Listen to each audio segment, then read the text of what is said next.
Donc, voyons à présent la boucle répétée.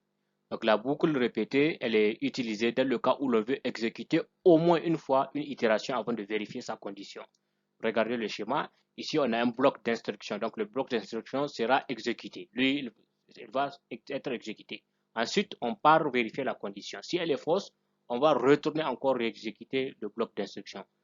Il faut que cette condition soit vraie, ok, pour qu'on puisse sortir de la boucle, de cette boucle, ok, de la boucle répétée. Alors, pour ce qui est de l'écriture, pour écrire la boucle répétée, on écrit le mot répété et maintenant jusqu'à, ok, et on met la condition ici. Donc, dans la boucle, on met le bloc d'instruction, ok. Donc, elle démarre ici et elle s'arrête ici, ok. Donc, elle est comme la boucle tant que, ok, elle est utilisée lorsque le nombre de fois que la séquence d'instruction a répété est inconnu. Ok, on ne sait pas à l'avance combien de fois on va exécuter cette itération. Donc, répéter est bon d'être utilisé. Vous pouvez utiliser la boucle répétée, tout comme vous pouvez utiliser la boucle tant que. Ok, donc, c'est à peu près presque le même usage, mais sauf qu'ici, il y a une différence. Et vous allez la voir tout de suite.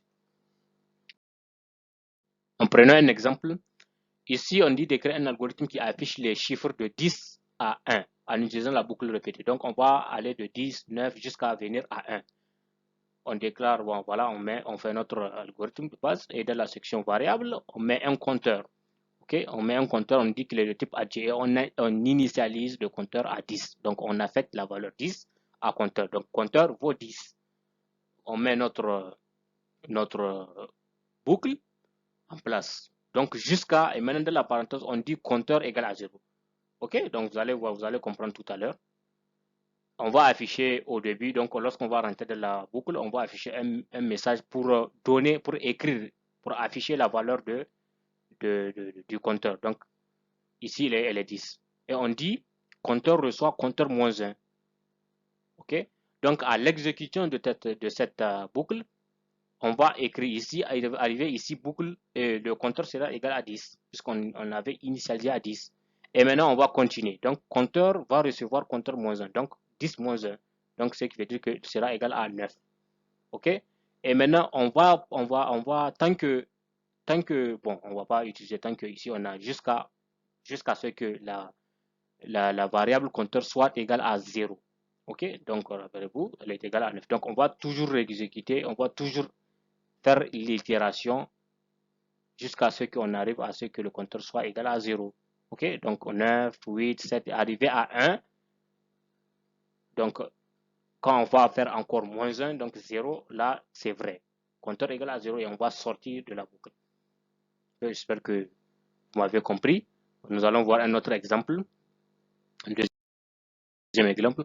On nous dit un utilisateur s'était enregistré dans un site web. Il souhaite se connecter à son compte. Faites un algorithme qui vérifie si le mot de passe qu'il a saisi lors de la connexion est le même que le mot de passe qu'il a saisi lors de la création de son compte. OK? Donc voilà. On déclare deux variables. Donc votre mot de passe, donc le mot de passe, on va faire une écoute. On va lire ce que l'utilisateur va saisir. OK? Et ici, le BD mot de passe, cette variable, c'est la mot de passe, c'est la variable qui va stocker le mot de passe qu'il a créé, que l'utilisateur a donné lors de la création de son compte. Donc voilà, on suppose que le mot de passe qu'il a saisi lors de la création de son compte, c'est le voici. Donc nige44ab. On suppose que c'est ce qu'il avait renseigné lors de la création de son compte. Et maintenant, on va utiliser la boucle.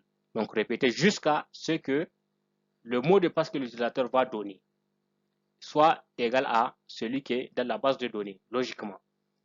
Donc, on va afficher au début, donc lorsqu'on va rentrer dans la boucle, on va afficher un message pour dire à l'utilisateur, saisissez votre mot de passe. OK? Et ici, on va écouter ce que l'utilisateur va donner. On va stocker ce que l'utilisateur va donner dans la variable votre mot de passe. Et on va continuer à exécuter cette boucle jusqu'à ce que le mot de passe qu'il va donner soit égal au même que celui qui est dans la base de données, donc celui-ci.